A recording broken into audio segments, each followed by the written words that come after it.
screaming loud and sparing none. Tune in to the Wallace Red Love Power Show. Here we're discussing all of the relevant issues, everything from the sublime to the ridiculous. We make the sublime clear while we make the ridiculous make sense. Every Sunday from 12 to 12:30. Dr. Isaac Richmond from 11 to 12. And we thank Dr. Isaac Richmond for all that he has done and continues to do. Tune in to WMQM 1600 AM on your radio dial. And the number to call to get on the show, 901-327-3400. Because I tell you, we have guests who are excited, interesting, fascinating, knowledgeable, and thought-provoking. And if you don't believe me, just hold on a minute. And to be a guest on the show, call the Wallace Red Love Power Show, 901-644-0186. You can even advertise on the show. You can listen to the show on the internet. Radio.com, WMQM, 1600 AM. Tune in. The show is also uploaded to YouTube. Check it out later tonight because we're debating the issues, taking positions, defining and defending those positions. We offer analysis. We present solutions to the problem, and we provide leadership. Vox Populi, the voice of the people. In fact, in the studio today, we have Brother Paul Outlaw. And as usual, brother, comrade, friend, Dr. Talut El Amin. And I want to thank you, brother, for coming today. Well, thank you. Right, thank you for being here. But first, I want to give a shout out to Brother Jabril Shabazz at Marcus Garvey Teaching and Learning Institute. Keyword Teaching and Learning. 901-643-6271 at Parkway in Lauderdale. And to donate to the show, send your donations to Wallace Red's Love Power Show. Keyword Love Power. P.O. Box 41573, Memphis, Tennessee 38174, 1573. Let's move quickly. First, I want to go to Brother Paul Outlaw. Brother Paul, today we said we're going to talk about the state of affairs of the African American. Is that right? Start us off. Well, thank you, Brother Red, for having me here today. And anytime. Actually, there is a state of emergency in our community.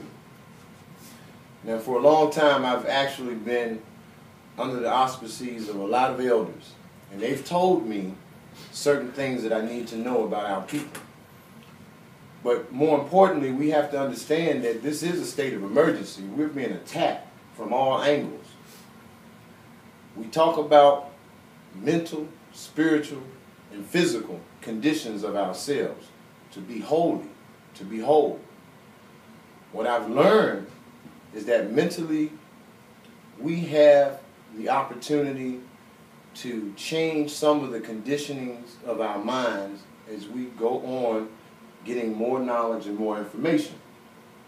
Spiritually, we've always been spiritual people, so it's been difficult for the powers to be to separate us completely from spirituality. And that's something different than religion. Okay. I want everybody to understand that. Okay. But more importantly, we voluntarily, under attack, give our bodies away to these same oppressors. And it's very simple. What I mean is we allow them to supply us with our food and with our beverages, not understanding what is actually going on, how we're being onslaughted, how we're being killed. But we can look simply at nature and realize that as black people, we're dying younger and younger each and every day. Some of the things that I've learned in the past 5 years about health and wellness baffles me that I didn't understand what was going on. Just as simple as high blood pressure, diabetes, gout, arthritis. These are simple conditions that in our community runs rampant. If it was in any other community, it would be an epidemic. I mean, let's say it would be a pandemic. Okay. If it was in another community. But for us, they give us the term common diseases, common ailments, to pacify us and make us docile on what's actually going on.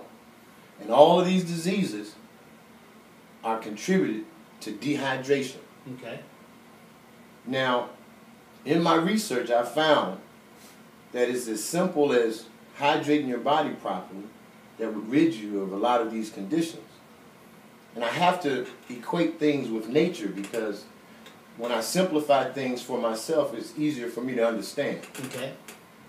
And so if you look at, for example, how everything in this world survives on water alone. I'm talking about insects, animals, plants, everything. Well, let me ask you, you're not talking about water is a big issue, especially in this city. And I think it comes down to the pipes. So you're talking about not just any old water. Are you talking about, well, you've said quite a bit.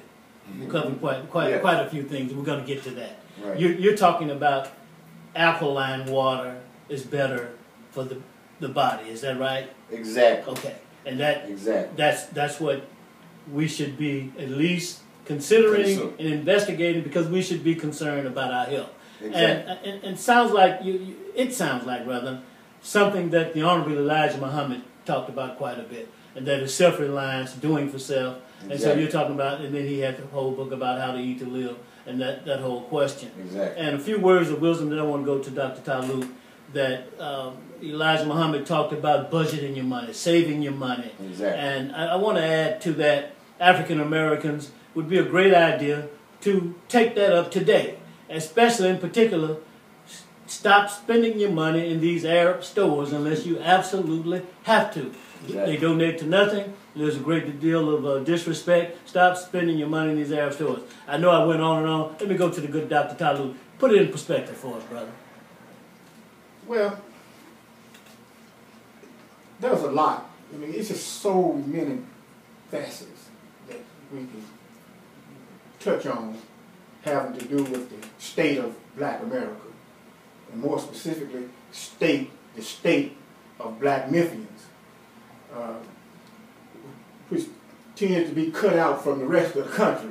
We're like a small microcosm of the whole here in Memphis, Tennessee. Okay, most people used to see us or think of ourselves as Memphians as being behind everything else. Everything happens on the East Coast and the West Coast, and then it comes to Memphis. And I think that's about as accurate as you can be as well. The ultimate problem with Black Americans is that we have, for centuries, put our lives in the hands of somebody else, not knowing who somebody else really is, okay, but a color, just white. We just allow white to dominate our lives. And that's the ultimate problem. But to put it in proper context, as of the 21st century, we are allowing corporate America, the 1%ers, to dominate our lives now. They're the ones who are making the trillions of dollars out of the American economy, and they're the ones who are reducing us to just part of the machine of capitalism. In that, when you come to something as simple as drinking water, the chemical industry dominates the natural water holes around the world, which is capitalism. What do? They put fluoride in water, and they put other chemicals in water. Why? Because that's what they do. They manufacture chemicals, and they have to do something with them.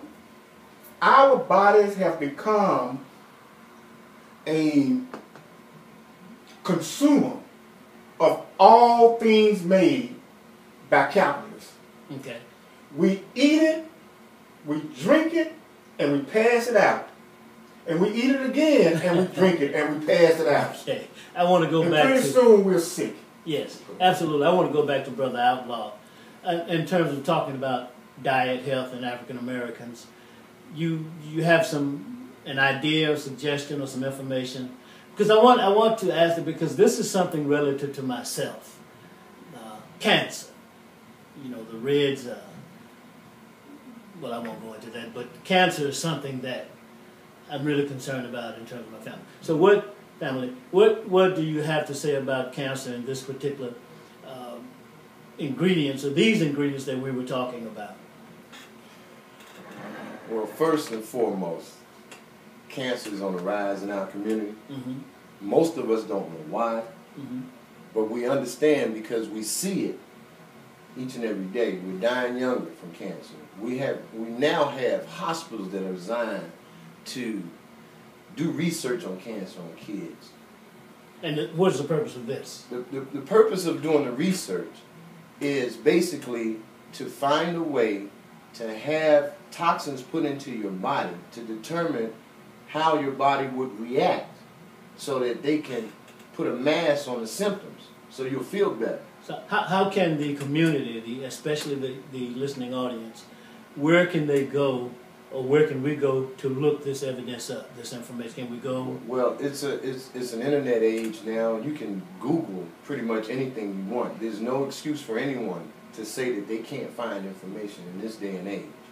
Cancer. So we would Google research done. You can just Google cancer. Okay. And then in the midst of you looking through the information on cancer, then you can look up remedies.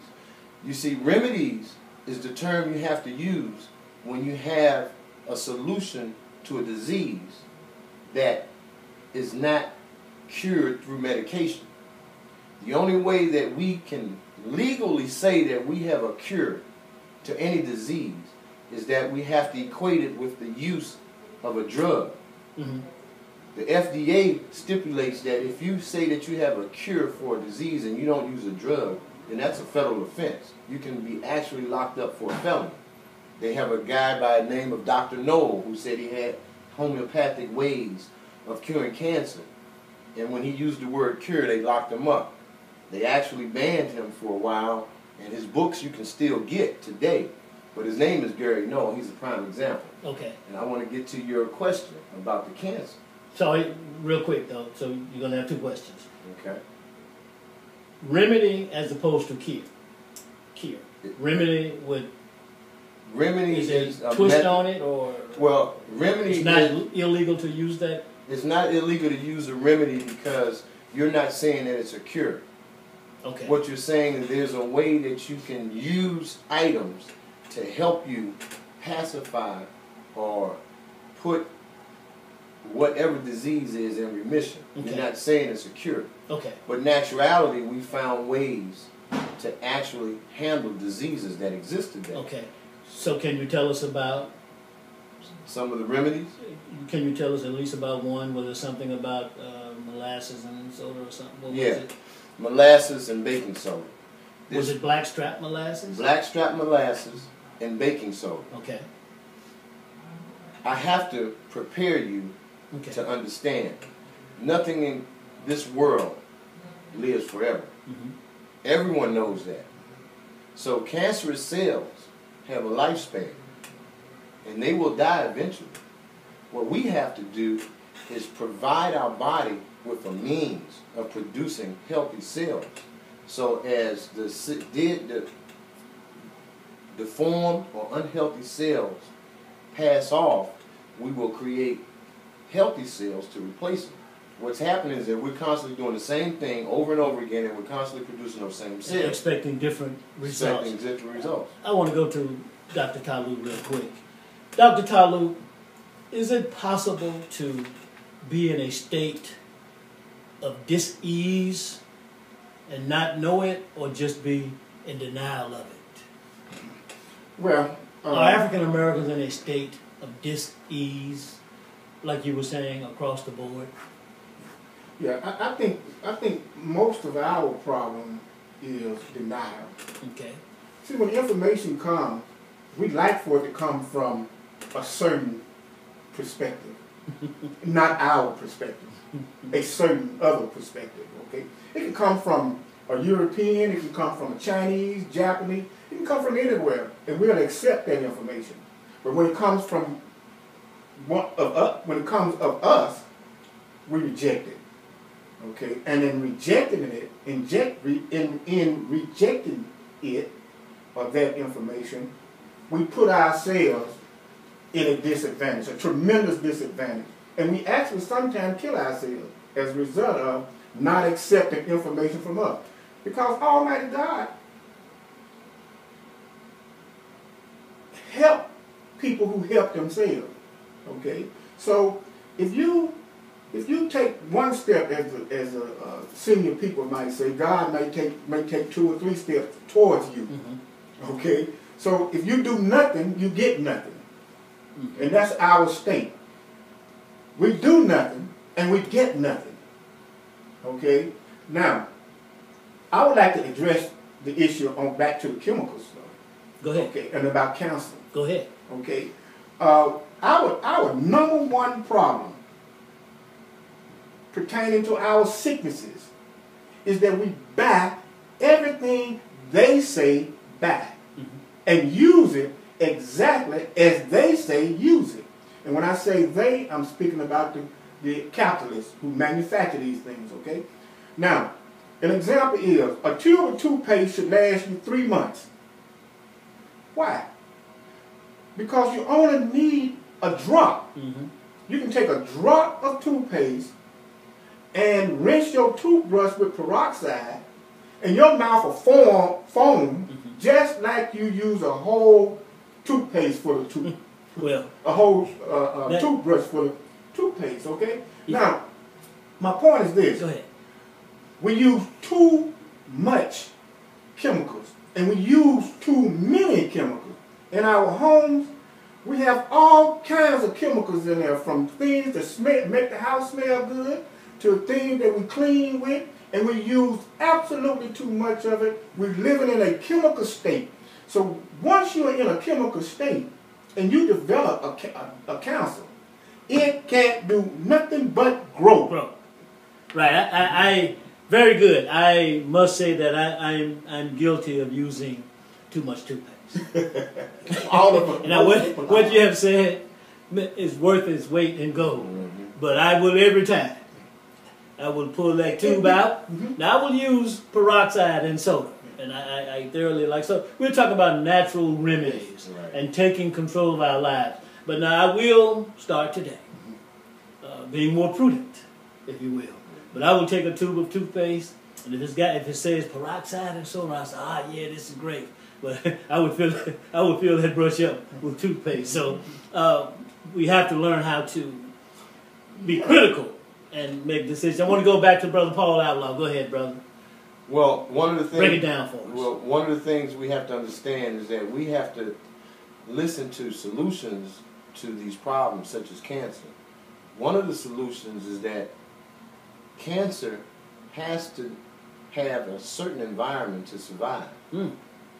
And like my brother said over here, that we are in an environment with a lot of chemicals. Your body, like they say, as so above, so below. Your body is a kamikaze. It's a compilation of what you're in, and it's actually forming the same thing. So you have to change your body chemistry. Cancer survives in an oxygen deprived, and the other aspect of the environment is that it has to be acidic. So when we drink all of these sodas every day, and we don't drink water, we're providing our body an environment of acidity. In other words, your body is made of 70 to 80% water. So what you put in it, that's what it's going to be. And if you're acidic, you're going to have an environment where cancer can survive. You have to drink alkaline water to change your pH balance so that disease, see, it's a known fact that disease cannot survive in an alkaline environment. Okay. So you have to alkalize your body to rid it of these diseases. Okay, so you're saying that without that, the body is providing an opportunity for a cesspool to be put in a state of disease. Is that exactly what you're saying? And your body gives you an example, okay, brother, by it will, once it develops the cesspool. Now, mind you, as a little kid, when you got cut, your cut healed up. Yeah. You had a scab. So we already know that our body heals itself. Right, and you kept playing. And we kept playing. But today, what happens is your body tries to heal from this cancerous environment, and it collects everything and puts it in one spot in your body because it can't get it out. It's too much. It's having a hard time trying to get what it can before it can put it out. So then you find yourself having tumors. okay. And they tell you that it's cancerous because they not only check the tumor, they check your blood pH level. And if it's anything below 7.0, like 6.5, they automatically say you have cancer. Okay, they as in the doctors. Well, I like to call them practitioners because that's what they are. They practice it. Practicing, okay. Yeah, every time you go to a doctor, they ask you questions. Oh. Yeah, they don't tell you what's wrong with you. They ask you questions because they practicing. They need to know what's going on with you so they can practice and find out with the right medication what they can do to change those symptoms. And So not you the cause. go ahead. So you're And you're patiently, Go ahead. you're patient, which means you're patiently, you're a patient. you're Patiently. allowing them to practice on you. On you. Right. Right. So it sounds like you all are saying that we have the opportunity or the capacity to be a major productive input in terms of taking control of our own lives. I think we can safely say that, can't we? I want to go to Dr. Talu. Dr. Talu, are we a wasteful people? Oh, Wasteful. yes. I'm glad you asked that. Take off on it. Actually, we are the richest people on the planet in perspective. And when I say that, I'm saying as it pertains to people on our level. Okay, we're much richer than what we think. We have televisions in every room. We have cell phone. Everybody in the family has a smartphone. We have 2 or 3 cars in our garages and in our driveways. We have all the clothes we ever want to wear. We eat anything that you can think of to eat. We're very, very wealthy, but wasteful. Wasteful. Extremely wasteful. Because what we would do, we would buy clothes, commodities and products, keep them for a year, 6 months, and then give them to Goodwill. That's wasteful. Then turn around and go back to Goodwill and buy them back. How wasteful can you be? Right. Brother Outlaw, you want to make one last point? No. Are you done? I'm done. Okay. Brother Outlaw, can you say something about, we're talking about the state of affairs of the African American. Can you say something about the African American? Do we suffer as well from another disease, a disease called consumerism? Can you say a few things about the disease known as consumerism? Well, you know, it's so much that we can cover. There's so much to say about all the aspects of our community. We have 8 minutes. We can talk about a lot of 8 minutes. You know, the consumer. See, I'm a firm believer that because we voluntarily give our bodies away, we don't understand how it affects us in our decision making. Your mind, your brain is 80 to 90% water, and when it's dehydrated, we all understand if you're on a desert and you don't have water, you start hallucinating. We have a lot of people around here dehydrated, hallucinating, and becoming, like my brother say, wasteful. Don't recognize it because they're hallucinating that they're doing what's right. They're buying things that they don't need to buy. They're not asking the right question. And we're wondering why we're doing this as a people. It's because we dehydrated we're hallucinating. We're hallucinating. We got to get our health together. We got to get all the other things aligned together so that we can become one entity struggling for the right cause, and that's to uplift our people and liberate them because we're under a state of emergency right now. Thank you, brother. Listen, I've got to ask this one. Is that a state of unconsciousness? A state of unawareness? I think it would be fair to say yes. Without Well, we want to be fair and we want to be truthful. Yes. Help me here. Yes. If you're misinformed, how are you going to respond? And most of our people, 43 million, are misinformed. And and will do nothing to correct that. Okay. Day after day after day, they're living on misinformation. Okay. Okay? So, we have to accept the fact that we have psychological problems as well as physical problems. Okay? And until we correct the psychological problem, we cannot correct the physical Go problem. ahead, my brother. Okay. Let me give you one example Go ahead. of misinformation. Bottled water. See, most of us think bottled water is pure. Yeah. And you just pop the cap and just drink it. Not only are you paying 20,000 times the value of water, but you're also drinking wood grain alcohol, which helps in that dehydration process. Okay? And making you sick. The more you drink, the sicker you get. Yes, it seems like this sickness is subtle. Let me say this one So thing. subtle, so creeping up on so. Go ahead. The wood grain alcohol is in the water because of the manufacturing process of the plastic.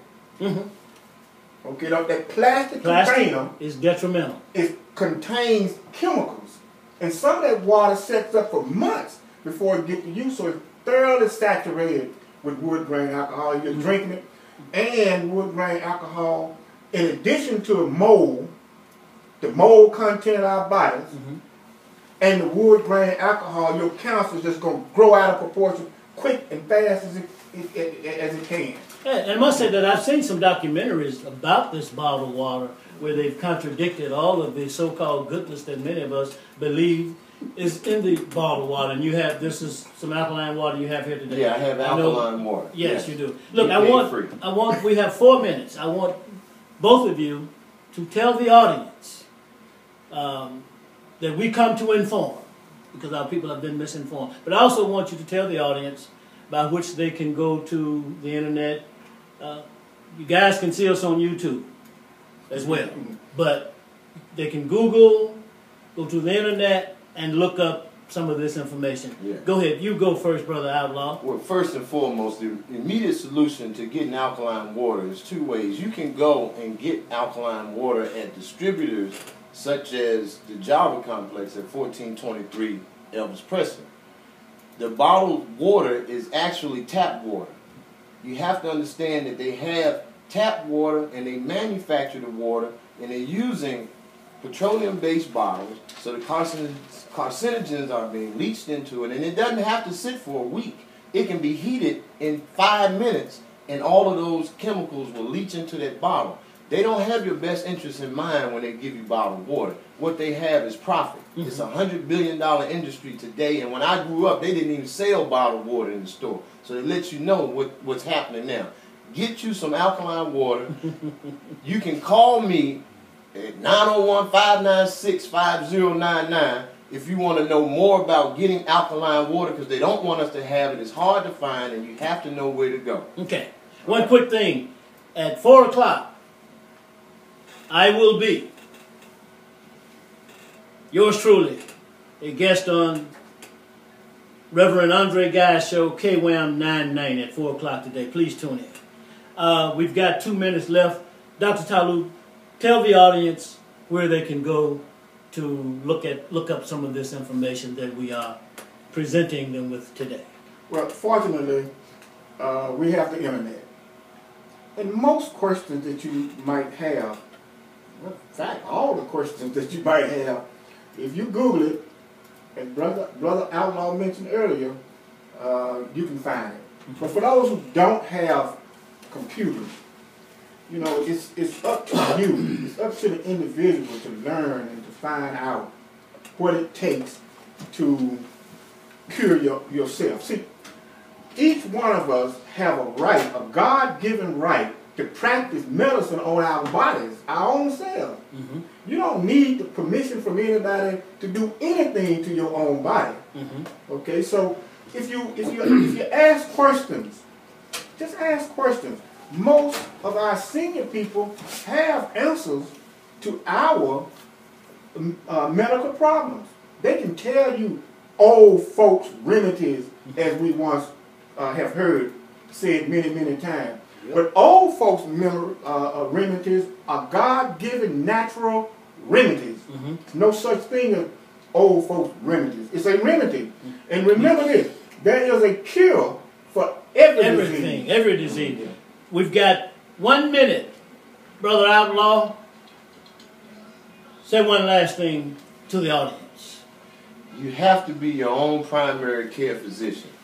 Don't depend on a practitioner to ask you questions about what you know about yourself. Ask your own questions of yourself and be a primary physician and look it up. Unfortunately, we're out of time, but I wanted to say something about Imhotep and Jethro, the back to Eden guy. The father of medicine was in Africa, according to Joel Augustus Rogers. The Imhotep, I believe it was Imhotep, who was the father of medicine. And we've seen historically that other ethnic groups have come in and have not given proper credit to some of those who preceded them. But Imhotep, and I believe that he was the father of medicine, he created, well no, I did read this, created ammonia from intestines. The father of medicine was a black man, if you will. And I guess I'm saying that because we look at our predecessors, and I think there's a lot to be learned and gained from them as a element of inspiration, if you will, courage and going forward. Dr. Talib, go ahead. Well, you know, there are very few things that the black-skinned people haven't had input into. And and our ancestors have contributed to all aspects of humanity. And being the first people on the planet, you have to have done these things first. Right. You have to accept that. But today is a different day. Okay. This is the 21st century. The environment has totally changed from what it was just a few decades ago. Okay, so we have to become more aware of what we are living in and how we are living. And we have to become conscious of what we are injecting into our body, what we are allowing to go onto our skin and into our hair. Absolutely. And that's what we are not conscious of. Yeah. And that's why we are having so much breast cancer, so much prostate cancer, and all these other kinds of cancers, because we are not conscious of the heavy metals that are coming into our body.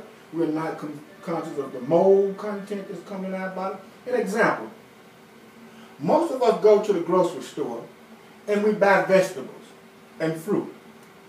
We don't pay much attention to the crack that's in the vegetable or the fruit, or the brown spot, or the dark spots. Sometimes we just take them and put them in the basket. But if you notice and you look around sometimes, you'll see other people really examining the fruit and vegetables. They know what they're looking for.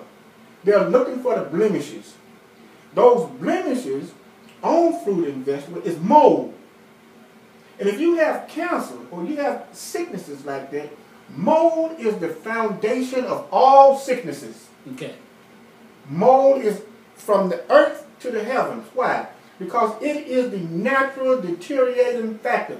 It is what brings death to everything. We don't know that, so we consume mold, and we live in mold, and we're dying. Okay, real quick, then I want to go to you, Brother Paul. Something, as a young man growing up, a teenager, a lot of things that I'm aware of, I didn't think about. So change is constant. It's always occurring, and a lot of time, in many cases, it's subtle. And if you're not careful, when you look around, it has taken place, and I was thoroughly caught off guard. So now I have to catch up, read, study, and be more aware. And things have, like you said, have changed. And it's a matter of now coming into the new change, the new era, and if you will, the modern era.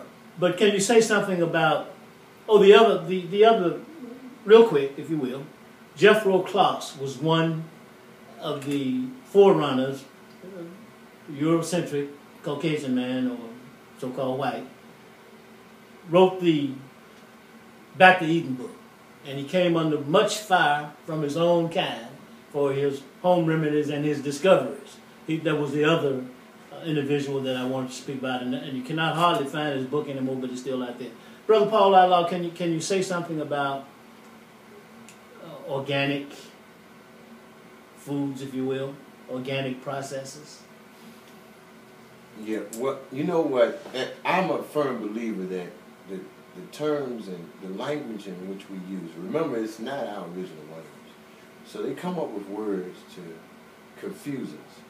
If it's not natural, in my book, it's not good for you. Now, they come up with this organic food stuff where they're growing food. Sometimes they're growing it with hybrid seeds and all of that. I haven't done all of my research on organic, but it's not natural. Okay. The they you're talking about in this case is not the practitioners. No. What group is You're this? talking about... I think it's important to know specifically what groups we're talking about. Well, we have... So we will be aware. Is that right? Yes, we're right. Okay. And we have a company here in Memphis that specializes in developing hybrid seeds. And this company is right off of Bellevue. And the name of the company slips my mind right now. Bellevue. It's Congra. Congra. Conagra. Congra or Conagra? Conagra. Conagra. Yeah, right there. Conagra. That's it. Yeah, Conagra. Oh. I worked for a company in Council Bluffs, Iowa, some years ago when I was a much younger man. Okay. But you're coming under the bridge, right Right under the bridge, and right to your left, that half left there, going up there. That's Conagra. So this is the place you're talking. Go ahead. And they're making hybrid seeds to supply us with our foods. And a lot of people don't understand that these hybrid seeds are not natural. We're tapping with nature. Nature was designed to provide us with everything we need. So we have to remain natural. Because, see, our bodies, anything that comes into your body, toxic or whatever, it's considered toxic. If it's not natural, it's considered toxic. Your body reacts to it to get it eliminated. So you have to put natural items in your body so that you can get the right nutrients. And I'm going to give you a prime example. I like to make things simple and quick. Okay. When you eat food, you process it. It comes out as waste. Mm-hmm. When you allow a corporate entity to take good food, put it in a factory, manufacture it, process it, it comes out, and this is what I mean by knowing the language. When it comes out of that factory, we call that processed food that comes out what? Processed food. Okay. But if you look at nature, you know it's waste. Because when we eat good food, we process it in our body, it comes out waste. So when that processed food comes out of those factories, it's processed food, quote unquote, with the language, but naturality is waste because it has no nutrients. So when your body, when you introduce that waste into your body can do nothing with it but get rid of it. And usually it stores it as fat because your body is working 1,000 times harder than it should because you're introducing so many different chemicals. Like the brother said, we're living in a chemical environment, so it's working overtime to keep our stupid butts alive. Dr. Talu, what do you think about growing one's own food? Well, I know of several people across the country who are doing that, okay? But we still have to deal with this misinformation, okay? Because now, today, when you buy seeds, they are genetically modified organism now, okay? So the seeds have been genetically altered. And so how are you going to get a natural product out of a seed that's been genetically altered? So the GMOs are now in almost everything that we eat, okay? And even to the point whereby we're dealing with GMOs in meat, in cattle, and cereals, and things like that. And the O represents what? The genetically modified organism. organism. Okay. You know, so we have to be careful on how we approaching these problems, you know, because you can run like the old folks used to say. You can jump out from the skillet to the frying pan, and you think you're getting away, but you're not. Okay. So our task today is to protest and fight to prevent GMOs from being part of our diet. Okay, and that's something black people are not doing. We think that we can get away, but we cannot get away. Unless we have to force the government to put down these corporations who now own all the seeds, all the natural seeds. There aren't any natural seeds in the marketplace. They own the patent on seeds. I have ran across some of those seeds that do not reproduce. You see, we're wondering what's going on with this particular plant, or what's going on with this particular seed here. So we were talking about Dr. Claude Anderson outside, and he was talking about politics. Of course, you expanded into all areas of life, expanded that thought rather, and he was talking about how African Americans vote for these politicians, and that would be the end of it. So automatically when I hear that this is covered, it's covered the gamut. So therefore I have to agree with you that this is something that requires courage. It requires speaking up and speaking out. So yes, to go around here and go to the store and look at this and look at that and say it's organic, or to go get some seeds and put them in the ground is perhaps not enough. So therefore this becomes political. It is a political aspect of life that requires protest, marching, writing letters to the senators, the congressmen, and the like. Brother Outlaw, what are your thoughts about how we go forward, especially if we want to be healthy in regards to the food?